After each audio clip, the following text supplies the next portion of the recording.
In the beginning, there was nothing but a vast and formless deep. Darkness covered the face of the waters, and the earth was empty, without shape, without sound, without a single ray of light. But the Spirit of God hovered over the surface of the deep, a presence waiting above the silence. Then God spoke. The first words ever spoken rang through the void. "Let there be light," and light burst into existence, brilliant and pure, flooding the darkness with gold and white radiance. God saw the light and knew it was good. He separated the light from the darkness.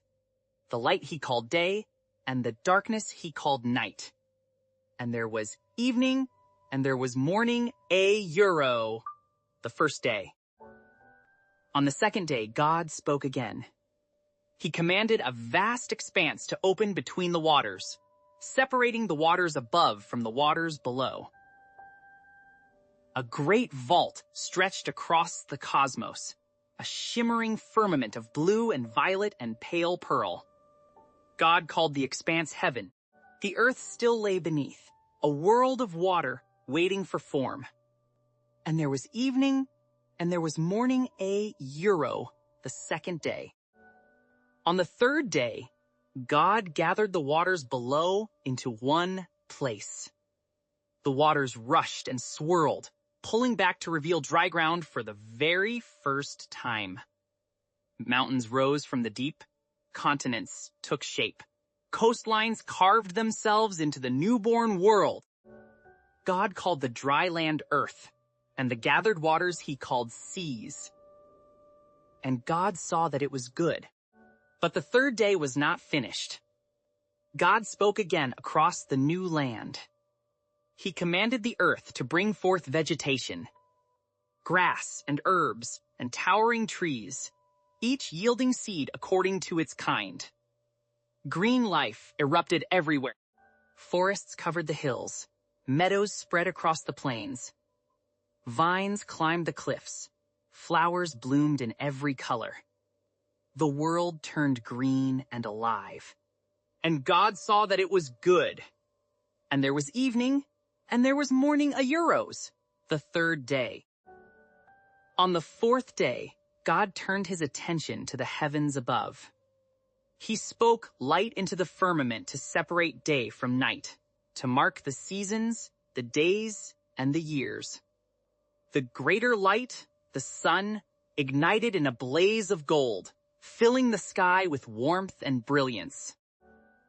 The lesser light, the moon, silver and serene, rose to govern the night. And with them, God scattered stars across the heavens in countless number, Tiny points of light flung across the infinite dark. The universe sparkled. And God saw that it was good. And there was evening, and there was morning, the fourth day. On the fifth day, God filled the waters and the skies with life. He spoke, and the oceans teemed with swarms of living creatures. Great whales breached through the waves. Fish of every shape and color darted through the deep. Coral gardens bloomed beneath the surface. Then God lifted his voice to the sky, and birds took flight for the first time. Eagles soared on wide wings, doves glided through the air, and flocks filled the horizon. God blessed them and said, "Be fruitful and multiply. Fill the waters of the seas, and let the birds multiply on the earth."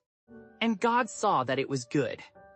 And there was evening, and there was morning, the fifth day. On the sixth day, God spoke living creatures onto the dry land.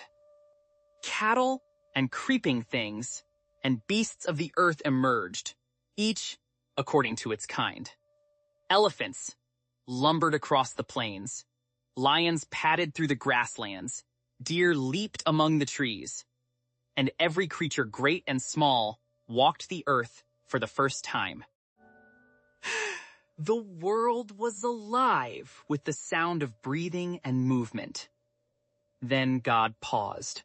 He prepared to create something different from everything that had come before.